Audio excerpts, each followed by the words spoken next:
আল্লাহ নবী সাল্লাল্লাহু আলাইহি ওয়াসাল্লাম বলছেন, লা ইয়াহমিলান্নাকুম ইস্তিবতাউর রিজকি ফি মাআসিল্লাহ। নবীজি বলেন, শোনো উম্মত, আল্লাহর দেওয়া রিজিক, আল্লাহর দেওয়া বরাদ্দ তোমার কাছে আসতে দেরি হচ্ছে, এই কথা মনে করে তুমি আল্লাহর নাফরমানিতে লিপ্ত হইও না। আল্লাহ কোন দিন দিব এত ভরসা, আরে এতদিন বইয়ে থাকার টাইম আমার নাই। তাহলে এই কথা রাসূলুল্লাহ সাল্লাল্লাহু আলাইহি সাল্লাম বলেন যে তুমি আল্লাহর উপরে ভরসা সরাইয়া সুদের উপরে, ঘুষের উপরে, মিথ্যার উপরে, কিস্তির উপরে, হারামের উপরে কেমনে আস্থা নিলা? কি পরিমাণ মুসলমান আমাদের মধ্যে এই হারামের সাথে সম্পৃক্ত? বলে বয়স্ক মানুষ, বুঝমান মানুষ প্রকাশ্যে বুঝে এটা হারাম, তো এরপরেও নিজের জীবনের সাথে এটা মিশায় নিছে। কোরআনুল কারীমের সূরা বাকারার মধ্যে আছে, কোনো ব্যক্তিকে জিনে ধরলে, ভূতে ধরলে, যেরকম সে এলোমেলো কথা বলে, আউলা জাউলা কথা বলে, চোখ টোক বিভিন্ন দিকে ঘুরায়, মাথা মুতা লাড়ে, কসম আল্লাহর কোরআনে আছে, আল্লাহ তাআলা বলেন সুদখোর কিয়ামতের দিন এইভাবে মাতালগ্রস্ত, জিনে ধরুই না, ভূতে ধরুই না, মানুষের মতো দাঁড়ানো। আল্লাযীনা ইয়াকুলুনার রিবা লা ইয়াকুমুনা ইল্লা কামা ইয়াকুমুল্লাযী ইয়াতাখাব্বাতুহু আশ-শাইতানু মিনাল মাস। কোরআনে সূরা বাকারাতে আছে, আল্লাহ তাআলা বলেন সুদখোরের পরিণতি হবে, সে দাঁড়াবে এই অবস্থায় যেন শয়তান, জিন, দুষ্ট কিছু তার উপরে আসর করছে, এরকম মাতালের মতো, মাতালের মতো। এজন্য দয়া করে এটা বুঝতে শিখেন।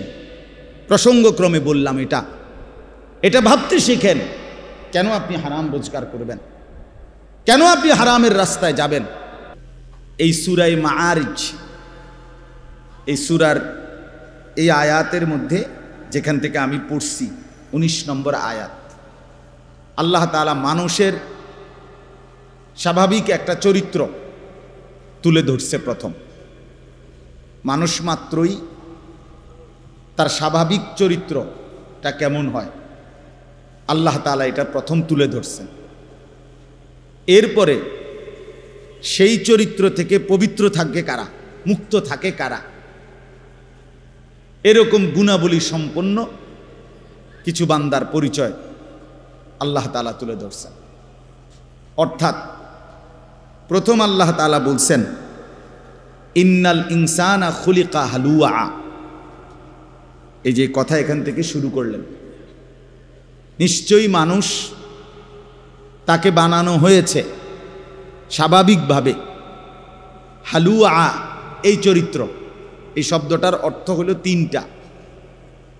এক নাম্বার হলো ভীরু, দুই নম্বর হলো অধৈর্য, তিন নাম্বার হলো লোভী। লোভী লোভী তো আল্লাহ তাআলা বলেন মানুষের স্বাভাবিক আচরণ হলো, মানুষকে স্বাভাবিকভাবে বানানো হয়েছে, মানুষের স্বাভাবিক চরিত্র হলো সে ভীরু, সে অধৈর্য, সে লোভী। কি ব্যাপারে ভীরু, কি ব্যাপারে অধৈর্য, কি ব্যাপারে লোভী? আল্লাহ তাআলা সেটার দুইটা উদাহরণ দিছে। ইদা মাসসাহুশ শাররু জাজুআ ওয়া ইদা মাসসাহুল খাইরু মানুআ। আল্লাহ তাআলা বলেন স্বাভাবিকভাবে মানুষ এমন হয় যে যখন তার উপরে কোনো মুসিবত আসে, অকল্যাণ, অপছন্দনীয় কিছু আসে, তো অল্পতেই হতাশ হয়ে পড়ে, হতাশ হয়ে যায়। আবার যখন তার পক্ষে, তার পছন্দসই, তার পছন্দ মতো, চাহিদা মতো কিছু মিলে, পেয়ে যায়, স্বাচ্ছন্দ্য, তার সুবিধা মতো, তখন সে মানুআ, কৃপণ হয়ে যায়। অর্থাৎ তখন আর সে আল্লাহর পথে, আল্লাহর ইবাদতে, আল্লাহর জন্য তা ব্যয় করতে আর চায় না। না থাকলে বা পেরেশানিতে পড়লে, মুসিবতে পড়লে একদম হতাশ হয়ে যায়, আর থাকলে কৃপণতা করে, আর দিতে চায় না, আল্লাহর জন্য তখন আর খরচ করতে চায় না। তা আল্লাহ তাআলা বলেন এই হলো মানুষের স্বাভাবিক চরিত্র, স্বাভাবিক বৈশিষ্ট্য। অর্থাৎ প্রত্যেকটা মানুষ এমন হয় যে যখন আল্লাহ তাআলার উপরে তার প্রথম জিম্মাদারি মূলত বিষয় হলো প্রতিটা মানুষের, প্রতিটা মুমিনের উচিত সর্বাবস্থায় সে আল্লাহ তাআলার উপরে ভরসা করা। ওয়া আলা রাব্বিহিম ইয়াতাওয়াক্কালুন। আল্লাহ তাআলা কোরআনুল কারীমের মধ্যে বলছেন মুমিনের সিফাত হলো মুমিন তার রবের উপরে ভরসা করবে। তাহলে আমি সুখে থাকি কিংবা দুঃখে থাকি, আমার অভাব হোক আর প্রাচুর্য হোক, আমার পছন্দ মতো মিলুক অথবা না মিলুক, কোনো অবস্থাতে আল্লাহর উপর থেকে নির্ভরতা, ভরসা না সরানো, এটা হলো আল্লাহ তাআলার চাওয়া। আল্লাহ তাআলার চাওয়া কোরআনুল কারীমের মধ্যে আছে। আল্লাহ তাআলা নবী সাল্লাল্লাহু আলাইহি ওয়াসাল্লামকে বলছেন কুল লান ইউসিবানা ইল্লা মা কাতাবাল্লাহু লানা। হে নবী আপনি বলে দেন পৃথিবীবাসীকে, আপনার উম্মতকে, সমস্ত ঈমানদারদেরকে, সবাইকে বলেন যে শোনো, এ কথার বিশ্বাস রাখো যে লান ইউসিবানা ইল্লা মা কাতাবাল্লাহু লানা, আমাদের উপরে কোনো মুসিবত আসবে না, কোনো পেরেশানি আসবে না, আসবে ওইটুকু যেটুকু আল্লাহ আমাদের জন্য তাকদীরে লিখে রাখছেন। মা কাতাবাল্লাহু লানা, আল্লাহ যা লিখে রাখছেন, ফয়সালা করছেন, সেটা আসবেই, এর অতিরিক্ত কিছুই হবে না, এর অতিরিক্ত কিছুই হবে না। হুয়া মাওলানা, আল্লাহ বলেন নবী এটাও বলে দেন যে আল্লাহই সব অবস্থায় আমাদের অভিভাবক। আমাদের সব অবস্থায় অভিভাবক কে বাপ? আল্লাহ। হুয়া মাওলানা। এরপরে আল্লাহ বলেন, এটাও বলে দেন ওয়া আলাল্লাহি ফালিয়াতাওয়াক্কালিল মুমিনুন, সমস্ত মুমিনদের উচিত শুধুই কেবল আল্লাহ তাআলার উপরে ভরসা করা। কার উপরে ভরসা করা? আল্লাহ তাআলার উপরে ভরসা। আমার ভাই, হাতে ধরা যাদের মোবাইল, আপনারা এই মোবাইলটা আল্লাহর ওয়াস্তে বন্ধ করে দেন। বন্ধ করে আমার অনুরোধ, আপনারা দয়া করে এমনি একটু কথা শুনেন, আমার দিকে তাকায়া। আল্লাহর কথা উলামায়ে কেরামের চোখের দিকে তাকায়া শুনলে বরকত হয়।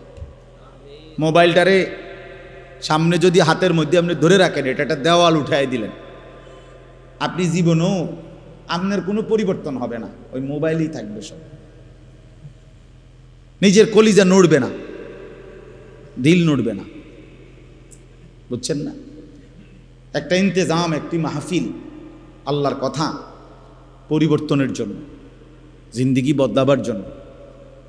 কলিজা যদি না নড়ে, বিবেক যদি না নড়ে, নিজের মধ্যে কিছুটা হইলেও যদি নড়াচড়া না আসে, তো শুনি লাভ কি?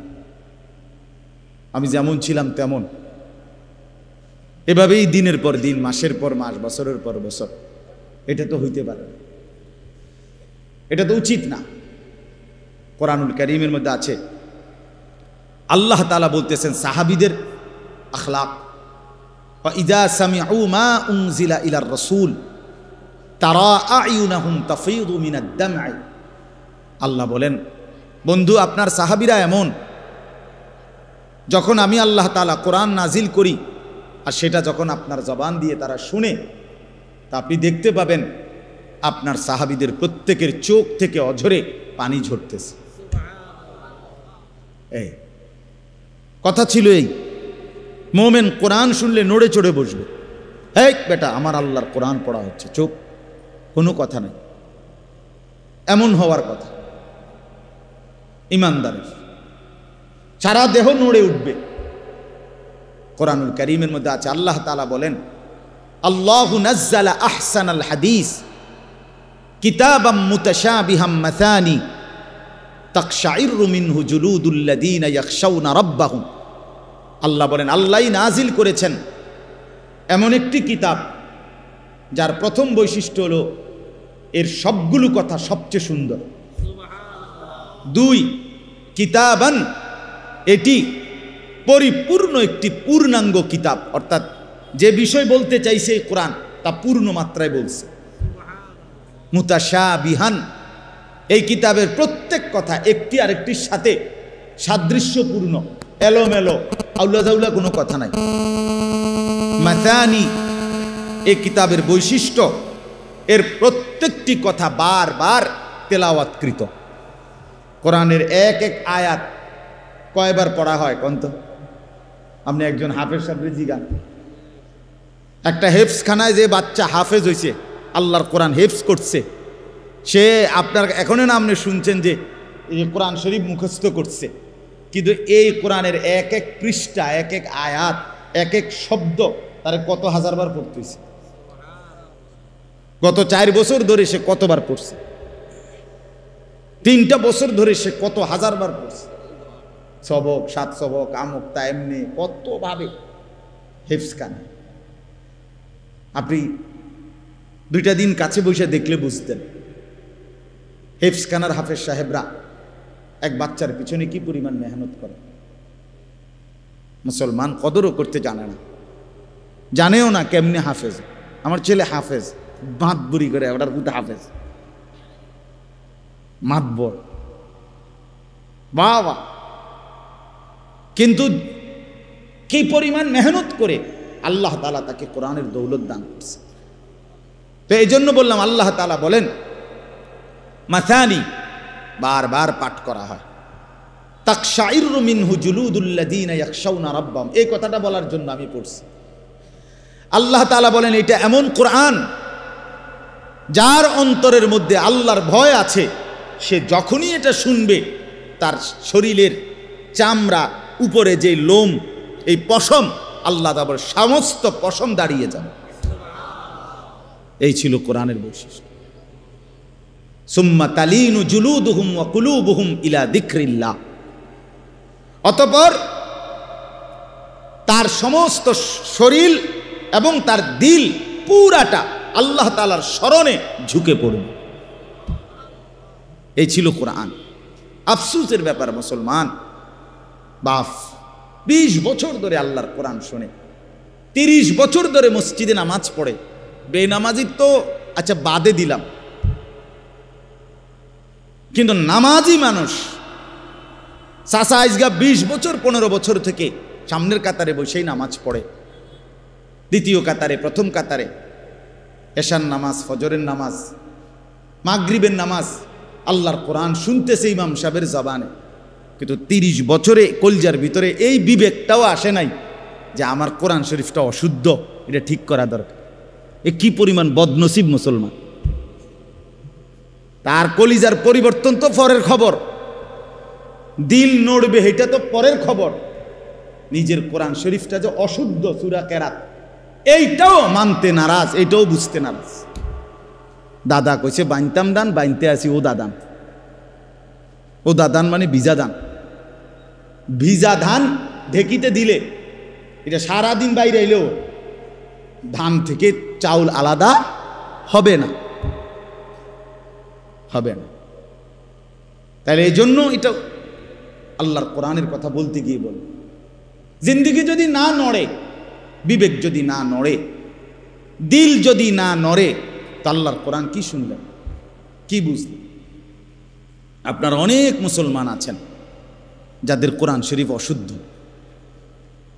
90 বছর বয়স, 50 বছর বয়স, 60 বছর বয়স, 30 বছর বয়স, একটা সূরাও ঠিক করে পড়তে পারেন না। এবং এটা যে অপরাধ, আমরা এটাই তার দিলেন, এইটা যে একটা পাপ, অন্যায়, এটা যে গুনাহ, এটা যে একটা দুর্ভাগ্য, এইটাও জান, এটাও জান। বছরের পর বছর এক তালে আস, এক তালে অশুদ্ধ, আত্তাহিয়াতু শুদ্ধ বলতে পারে না, দোয়ায়ে কুনুত শুদ্ধ পড়তে পারে না। এটা যে কোনো ঠিক করা দরকার, এই মানসিকতাও না। শব্দটা হলো সামি আইন, সামি আল্লাহু আইন, আমনে কোন সামি আল্লাহু লিমান হামিদা, সামিয়া এটা তো ইয়া, তো এটা কি হইল? আপনি 100 বছর পড়লেও তো এটা হয়েছে না। শব্দটা তো হলো আইন, আপনি তো করলেন ইয়া, সামি আল্লাহু লিমান হামিদা, সামিয়া তো না। আপনি তো বললেন হামজা, সামিআ, শব্দ তো হামজা না, শব্দ তো ইয়া না, শব্দ কি? আইন। তো আমরা আইন এটা শিখতে হইব না? এটা হলকের মাঝখান দিয়ে কেমনে উচ্চারণ করতে হয় এটা শিখতে হবে না আপনাকে? আপনার শুদ্ধ হবে কেমন? শুদ্ধ হবে কেন? বড় যে কাফ, কুল, কুল, এটা যদি কোনো আলেম থেকে কেউ মস্ক না করে, খুদার কসম সে ইহো জিন্দিগিত সঠিক উচ্চারণ করতে পারবে না। কবর থেকে উঠতে আইলেও পারত না সে। এটা কোনো আলেম থেকে শিখতে হবে, কারণ বাংলাতে এ কফ এটার কোনো অক্ষর নেই। ছোট কাফের অক্ষর আছে ক, মানে ছোট কাফ যেটা, সেটার জন্য কি আছে? ক, ক, ক, খ, এ ক, এটা দ্বারা বোঝা গেল যে ছোট কাফ। কিন্তু কফ এটাই ঠিক আলেম থেকে শিখতে হবে, কারি সাহেব থেকে শিখতে হবে, নাইলে এটা শুদ্ধ হবে না। আপনি যদি অনুবাদ না, উচ্চারণওয়ালা কোরআন শরীফও পড়েন, কাম হইত না। এই জন্য আপনাদের কাছে বললাম, আমি যে উদ্দেশ্যে বলতেছিলাম, আমার দিলের মধ্যে যদি নড়াচড়া না হয়, বিবেক যদি না জাগে, দিলের মধ্যে যদি কোনো অনুভূতি না জাগে, তো আল্লাহর কথা শুনে লাভ কি? আল্লাহর কথা শুনে লাভ কি? এই জন্য এই কথাটা বলতে গিয়ে বলছি, অনেক সময় সারাক্ষণ আল্লাহর কোনোখানে কোনো বয়ান হইলে ব্যস্ত, শুধু মোবাইলটা নিয়ে, শুধু ব্যস্ত। কিছু মানুষের জিন্দিগি বদনসিব এমন যে 24টা ঘন্টা জিন্দিগিটারে মোবাইলটার সাথেই মিলাই দিছে। আজ আমাদের লাখ লাখ নওজোয়ান, সে তার জীবনের সমস্ত স্বপ্ন, আশা, আকাঙ্ক্ষা, ভালোবাসা, আবেগ, অনুভূতি, চিন্তা, চেতনা, সব কিছু, জীবনটা পুরা উৎসর্গ এই মোবাইলের কাছে। হায় হায় আফসোস।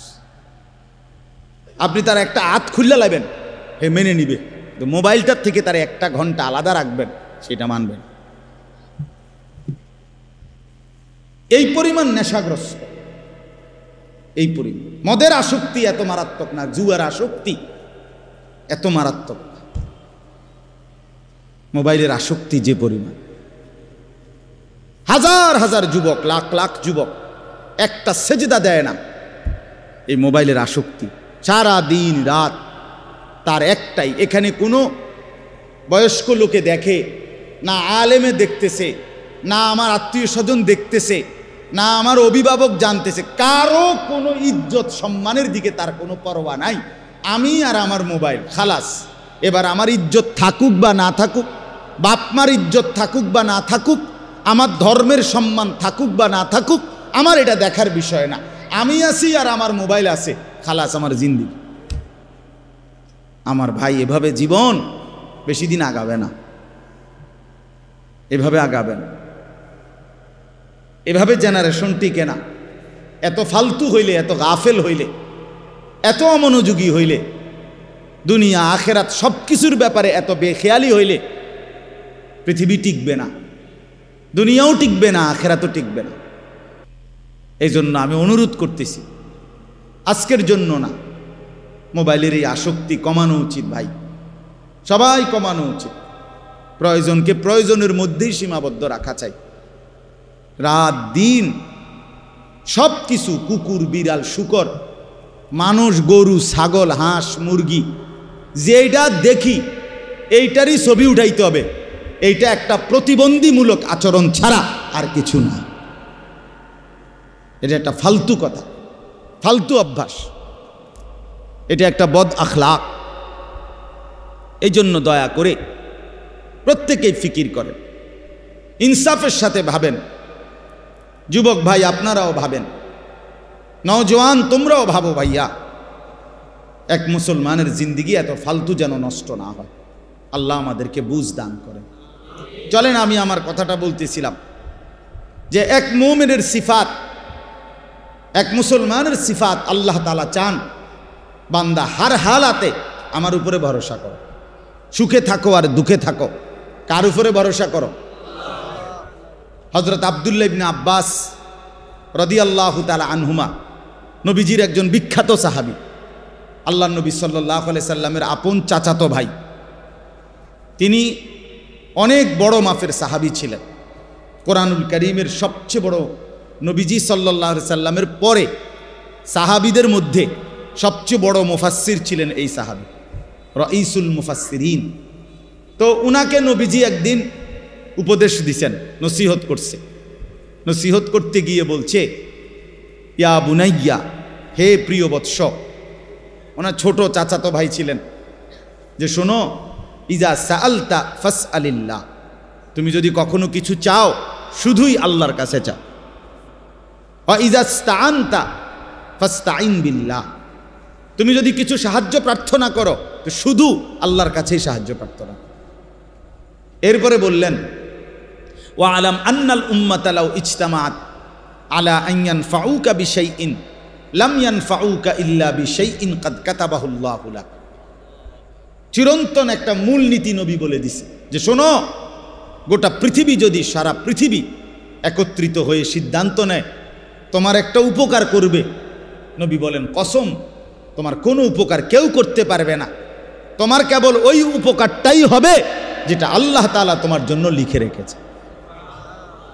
ওয়ালা বিজতামাউ আলা আন ইয়াদুররুকা বিশাইইন লাম ইয়াদুররুকা ইল্লা বিশাইইন কাদ কাতাবাহুল্লাহু আলাইকা।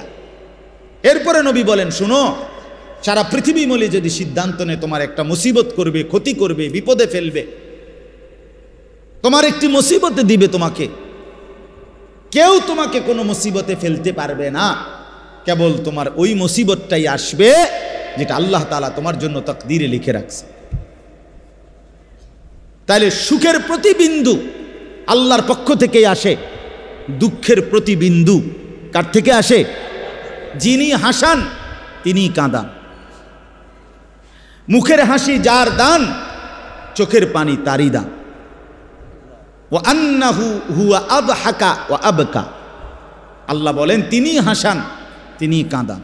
তাহলে আনন্দ বেদনা, সুখ দুঃখ, প্রাপ্তি অপ্রাপ্তি, প্রত্যাশা মতো হওয়া অথবা না হওয়া, সর্বাবস্থায় মূলত ফয়সালাটা কার? আল্লাহ। আল্লাহ আল্লাহ। মাখলুক থেকে কিছুই হয় না, সব হয় কার থেকে? আল্লাহ থেকে। আল্লাহ থেকে, আল্লাহ থেকে। আল্লাহই করেন সব, আল্লাহই করেন।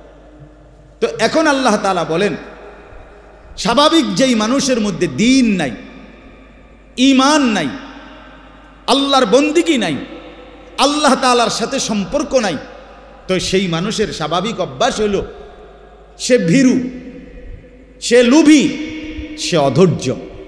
তার মানে হইল সে আল্লাহ তাআলার ফয়সালা আসা পর্যন্ত অপেক্ষা করতে রাজি না, রাজি না।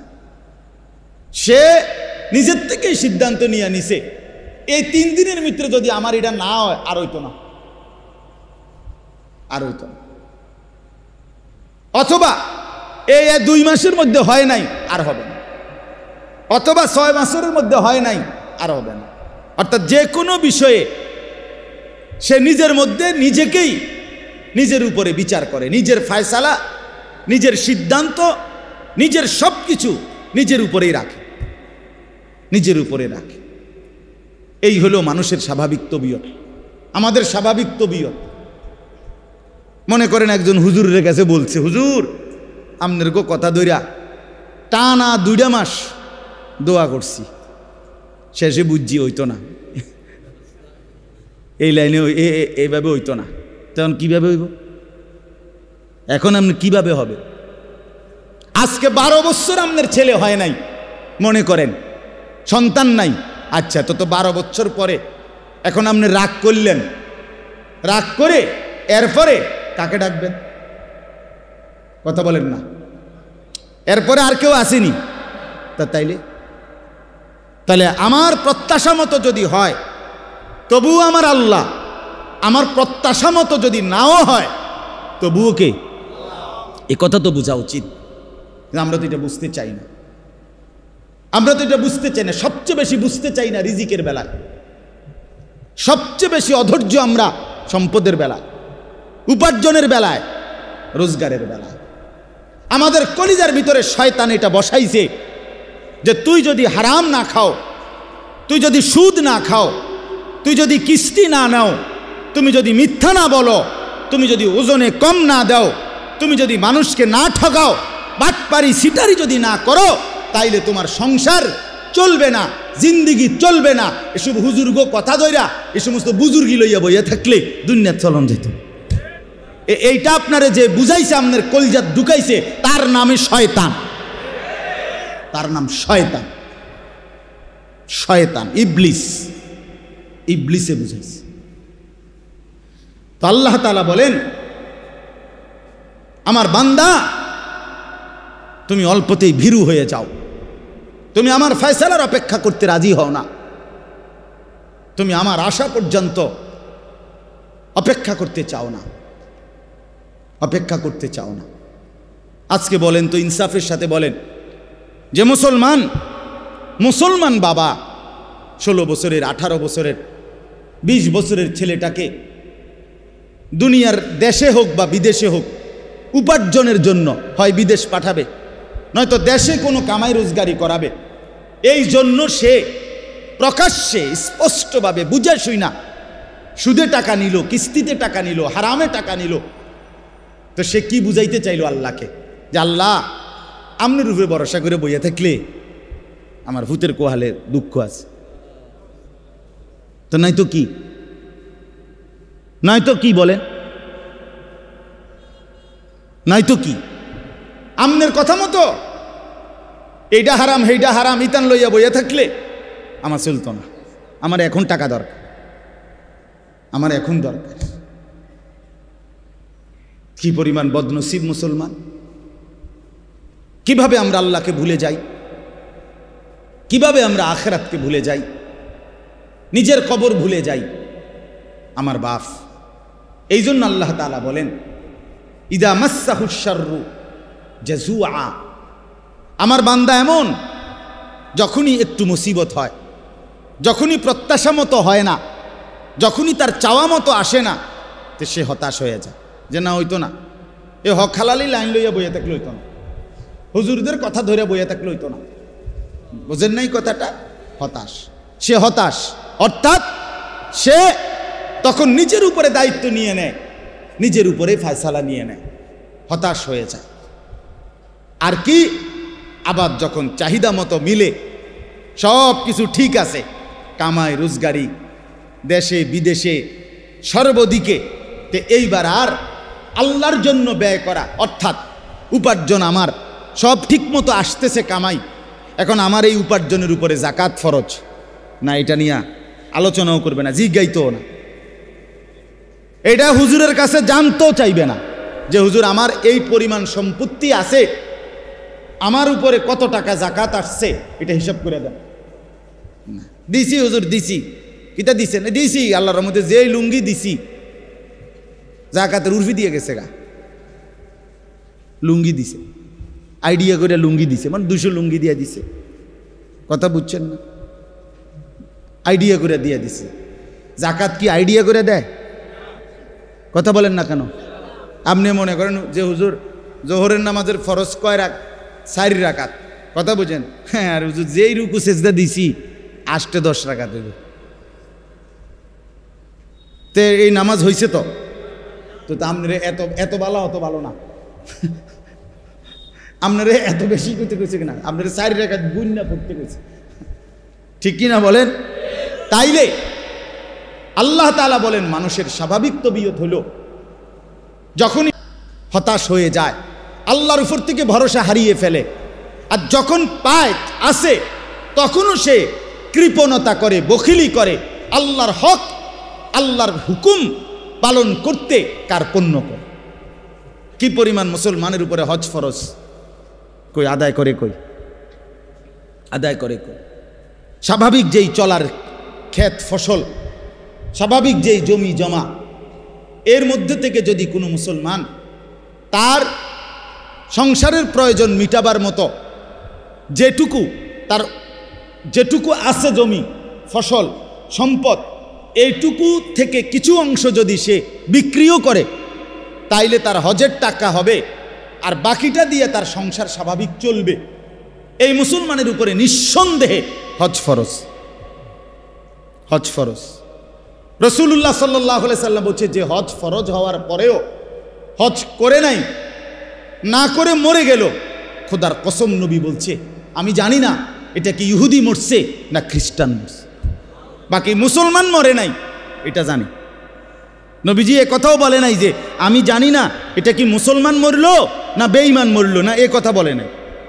বলছে আমি জানি না এটা কি ইহুদি মরছে না খ্রিস্টান মরছে। কত বড় কথা না! উনি বৈশা রয়েছে 3 ফুট বিদেশ গেছে, এখন 3 ফুটের ঘরে 2 জন কইরা 6 জন নাতি, তারা বিদেশ গিয়া সারছে। এরপরে যদি তাগো খোদা লোয়ায় তো তারা যদি টাকা দেয় তে এবারে 83 বছরের বুড়া মিয়ারে যদি এরা হজে পাঠায় তাইলে হেবড়া হজ করুন। আমি হুজুর করতে আনবো, আমার কি আর হেইটিয়া পয়সা আসেনি? আলাপ করে গপ, বুঝেন না? এমনি গপ মারে, সাদওয়ানের গপ, বাহ লম্বা লম্বা গপ মারে। কথা বুঝছেন? আপনার কিচ্ছু নাই। অথচ কোনো ব্যক্তির মৃত্যুর আগে তার সন্তান তো তার সম্পত্তির ওয়ারিস হয় না। কথা বলেন না কেন? মৃত্যুর আগে সম্পত্তির ওয়ারিস হয় তো সব তো আমনেরই। আমনের নাই কিচ্ছু তখনই না যখন আপনি কবরে যাবেন, হে সময় না। বুঝেন নাই কথা? আপনি জীবিত থাকাকালীন তো আপনারই সব এগুলো। এই বাড়ি আপনারই, এই ঘর আপনারই, এই সম্পদ আপনারই সব এগুলো। আপনার উপরেই তো হজ ফরজ। তো আল্লাহ তাআলা বলেন ওয়া ইদা মাসসাহুল খায়রু মানুআ, আমি যখন পছন্দ মতো কিছু দেই তখন কার্পণ্য করে আমার হুকুম আদায় করতে সচেষ্ট হয় না। আর যখন কখনো মুসিবতে ফেলি তো সেই আমি আল্লাহর উপরে হতাশ হয়ে পড়ে, আমার উপরেই অভিযোগ দিয়ে দেয় যে হা খোদা হুজুর, না আমরা কোয়ালে ব্যবসা নাই, না হুজুর যত কথা এখন ব্যবসা আমার কপালে নাই। কি তৈছে না কার পুরা মায়ের কি মায়ের কই এই কেজি প্রতি 25 পয়সা করে মায়ের, প্রতি কেজি আলুতে হয়তো কি 20 পয়সা মার খাইছে, নাইলে 50 পয়সা মার খাইছে। এইটার আফসুসে আল্লাহর আরো শুদ্ধা কাঁপে, এটার আফসুসে। তাহলে একটু হারাইলে এই পরিমাণ আফসুস, কিন্তু পাইলে সেই পরিমাণ কৃতজ্ঞতা কোথায়? কথা বলেন। এই জন্য বাপ আমার, আল্লাহ তাআলা এবার পরের কথাগুলো শুনেন। তাহলে প্রথম কথা আল্লাহ তাআলা তুলে ধরছে, মানুষের স্বাভাবিক তবিয়ত হলো মানুষ ভীরু, মানুষ লোভী, মানুষ অধৈর্য, মানুষ আমি আল্লাহ তাআলার ফয়সালা পর্যন্ত অপেক্ষা করতে চায় না। আল্লাহর নবী সাল্লাল্লাহু আলাইহি সাল্লাম বলেন ওয়াল্লাহি লান তামুতা নাফসান হাত্তা তাস্তাকমিলা রিজকাহা। নবীজি বলেন আল্লাহর কসম উম্মত, তোমাদের কারো মৃত্যু হবে না তার জন্য বরাদ্দকৃত রিজিক পূর্ণ না করে। রিজিক পূর্ণ করেই মরবে। আল্লাহর নবী সাল্লাল্লাহু আলাইহি ওয়াসাল্লাম বলছেন লা ইয়াহমিলান্নাকুম ইসতিবতাউর রিজকি ফি মাআসিল্লাহ। নবীজি বলেন শোনো উম্মত, আল্লাহর দেওয়া রিজিক, আল্লাহর দেওয়া বরাদ্দ তোমার কাছে আসতে দেরি হচ্ছে, এই কথা মনে করে তুমি আল্লাহর নাফরমানিতে লিপ্ত হইও না। আল্লাহ কোন দিন দিব এত ভরসা, আরে এতদিন বইয়ে থাকার টাইম আমার নাই। তাহলে এই কথা রাসূলুল্লাহ সাল্লাল্লাহু আলাইহি সাল্লাম বলেন যে তুমি আল্লাহর উপরে ভরসা সরাইয়া সুদের উপরে, ঘুষের উপরে, মিথ্যার উপরে, কিস্তির উপরে, হারামের উপরে কেমনে আস্থা নিলা? কি পরিমাণ মুসলমান আমাদের মধ্যে এই হারামের সাথে সম্পৃক্ত? বলেন, বয়স্ক মানুষ, বুঝমান মানুষ প্রকাশ্যে বুঝে এটা হারাম, তো এর পরেও নিজের জীবনের সাথে এটা মিশায় নিছে। কোরআনুল কারীমের সূরা বাকারার মধ্যে আছে, কোনো ব্যক্তিকে জিনে ধরলে, ভূতে ধরলে, যেরকম সে এলোমেলো কথা বলে, আউলা জাউলা কথা বলে, চোখ টোক বিভিন্ন দিকে ঘুরায়, মাথামুতা লাড়ে, কসম আল্লাহর কোরআনে আছে, আল্লাহ তাআলা বলেন সুদখোর কিয়ামতের দিন এইভাবে মাতালগ্রস্ত, জিনে ধরুন না ভূতে ধরুন না মানুষের মতো দাঁড়ানো। আল্লাযীনা ইয়াকুলুনার রিবা লা ইয়াকুমুনা ইল্লা কামা ইয়াকুমুল্লাযী ইয়াতাখাব্বাতুহু আশ-শাইতানু মিনাল মাস। কোরআনে সূরা বাকারাতে আছে। আল্লাহ তাআলা বলেন সুদখোরের পরিণতি হবে, সে দাঁড়াবে এই অবস্থায় যেন শয়তান, জিন, দুষ্ট কিছু তার উপরে আসর করছে, এরকম মাতালের মতো, মাতালের মতো। এজন্য দয়া করে এটা বুঝতে শিখেন। প্রসঙ্গক্রমে বললাম, এটা ভাবতে শিখেন। কেন আপনি হারাম রোজগার করবেন? কেন আপনি হারামের রাস্তায় যাবেন? একটা কথা জরুরি মনে রাখেন বাপ, আল্লাহ তাআলা কোরআনুল কারীমের মধ্যে আছে 2টা আয়াত, একই রকম আল্লাহ বলছে। আল্লাহ বলছে আমি আদম থেকে মুহাম্মদ সাল্লাল্লাহু আলাইহি সাল্লাম যত নবী এবং রসুল পাঠিয়েছি, এই 1.25 লাখ নবী, 1,24,000 বা 2,24,000 বা তার চাইতে বেশি কম, আল্লাহ পাক সকল নবীকে বলছেন 2টা কথা। এক, তোমরা হালাল খাও, অতঃপর আমি আল্লাহর বন্দিগি করো, অতঃপর আমার বন্দিগি করো। ইয়া আইয়ুহার রুসুল কুলু মিনাত তাইয়্যিবাত ওয়া আমালু সালিহা, হে রাসূলগণ তোমরা হালাল খাও এবং নেক আমল করো। আল্লাহর নবী সাল্লাল্লাহু আলাইহি সাল্লাম বলেন, উম্মত শোনো, হে মুমিনরা তোমরাও শোনো। নবীজি বলছে সমস্ত নবীকে আল্লাহ তাআলা এই কথাইটা যেরকম হুবহু বলছেন, খোদার কসম আল্লাহ মুমিন ইমানদার বান্দাদেরকেও এই কথাটা হুবহু নবীদের মতো করে ইমানদারদেরকেও বলছেন। ইয়া আইয়ুহাল্লাযীনা আমানু কুলু মিন তাইয়্যিবাতি মা রাযাকনাকুম। আল্লাহ তাআলা বলেন, হে ইমানদার কোন, তোমরা আল্লাহর দেওয়া রিজিকের হালাল যা তাই ভক্ষণ করো, তাই ভক্ষণ করো। আশকুরুলা, আল্লাহর শুকর আদায় করো। ইন কুনতুম ইয়াহু তা'বুদুন, যদি আল্লাহর বন্দেগী করতে চাও তাহলে আল্লাহর ইবাদতের জন্য হালাল খাও। তাহলে হালাল খাওয়া ইবাদতের জন্য বাধ্যতামূলক, নবীদের জন্য, উম্মতের জন্য। কথাটা বুঝছেন কিনা?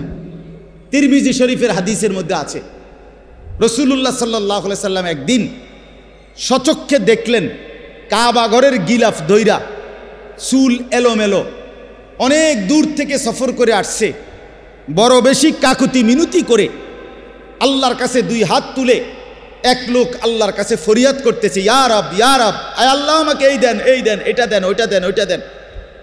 নবীজি সাহাবীদেরকে দেখাইয়া বললেন, দেখো ওই লোকটার দিকে দেখো, মাতামুহু হারাম, মাশরাবুহু হারাম, মালবাসুহু হারাম, গুজিয়া বিল হারাম, ফাআন্না ইউস্তাজাবু লাহু।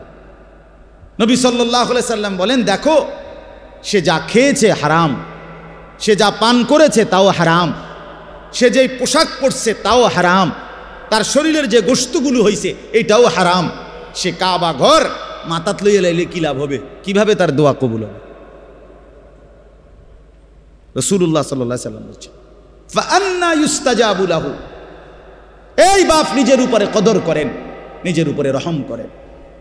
যেই সন্তানের জন্য, যেই স্ত্রী পুত্র পরিজনের জন্য হারাম খাইলেন, সুদ খাইলেন, ঘুষ খাইলেন, মিথ্যা বললেন, চুরি করলেন, ওজনে কম দিলেন, কাস্টমারকে ঠকাইলেন, বাটপারি সিটারি করলেন, আল্লাহর কসম, আল্লাহর কসম, আল্লাহর কসম, আখিরাত তো মিলবেই না, কবর তো মিলবেই না, দুনিয়াও মিলবে না।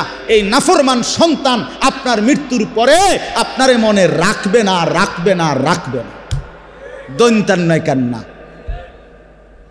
আমনে কবরের থেকে 20 বছর পরে আইসা, 10 বছর পরে আইসা দেখে যাইয়েন আমনের ঘরে আপনার রেখে যাওয়া স্মৃতির কিচ্ছু নাই, কিচ্ছু নাই। পরবর্তী 20 বছরের ব্যবধানে খাট, পালং, সোফা, ফার্নিচার, কাছের ফ্লেট, নুনের বাড়ি, আমনে যেগুলো জমায়ে দিয়ে গেছিলেন এটি নাই। জিজ্ঞাসা করবেন শুধু ফুত নাতিরে, কিরে বাবা আমারগুলা কই? বলবে এগুলো এখন চলে না, এগুলা ওল্ড মডেল, দিয়ে হালাই দিছি বহুত আগে।